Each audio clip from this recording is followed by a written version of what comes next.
We have got a lot of breaking news to get to this morning. We do. We start with what's happening right now in Korea. It is a historic meeting. Kim Jong-un has become the first North Korean leader to visit the South since the Korean War. The two countries say that there will be no more war.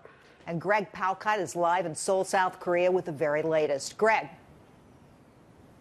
Cheryl, we've been watching these events all day. Yeah, they are historic. They are amazing. And if the words become reality, yes, it is an important day here, not just for Korea, but for entire global security. But that's the key thing. Can these words become reality? We watched in a joint statement with Kim Jong-un, the leader of North Korea, and Moon Jae-In, the president of South Korea. And I'll just rattle down a few of the lines. Their goal together is the complete denuclearization of the peninsula, and that means North Korea. They say they want to enjoy peace and progress without the fear of war. They say, let us not repeat the past mistakes, and there have been a whole lot of horrendously deadly mistakes in Korea.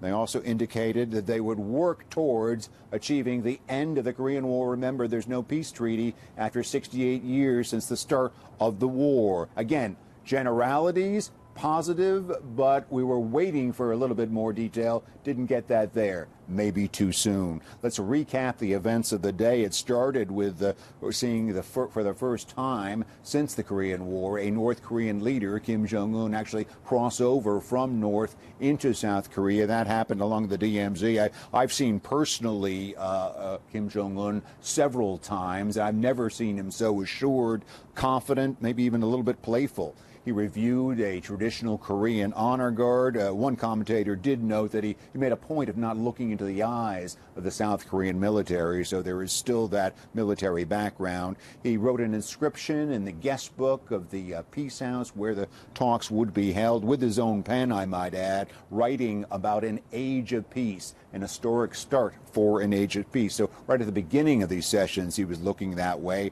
There were two lengthy sessions in that conference hall. My insiders in the South Korean government said that most of the day, most of the agenda had been decided, but what hadn't been decided is what exactly to say about denuclearization. It is so sensitive, and of course that's what the U.S. is watching. The White House issued a comment saying they're pleased with the progress of these discussions, and they're having their own discussions, because remember, all of this is a lead up to a meeting between President Trump and Kim Jong-un, maybe in just a couple weeks, and so they are looking minutely at what has been said at this that they could then follow up on. Again, we got this final statement just about 20 minutes ago. The rest of the agenda here is a reception, a dinner, perhaps we'll have a toast, final comments. But I think overall, what people will pull from this is good chemistry between these two people, the 65-year-old South Korean president,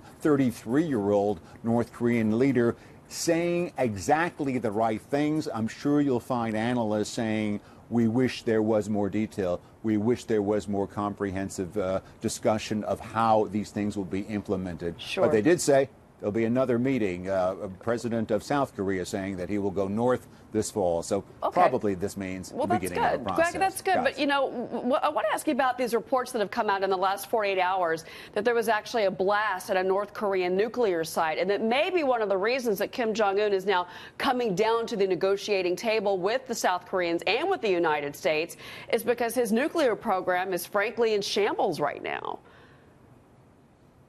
Shambles, I'm not too sure about that, but you're right. In the past couple of days, there have been fresh reports that the nuclear test site that North Korea has been using is actually defunct, that it collapsed last fall during the last testing of a nuclear device. They couldn't use it anyway. It was dangerous. So the past weekend, when Kim Jong-un came out with a statement that along with stopping the testing of the missiles, they would close down a nuclear test site, it came out in the days later that, hey, there wasn't anything shut down. So that shows how difficult these negotiations will be, but it's all part of the process.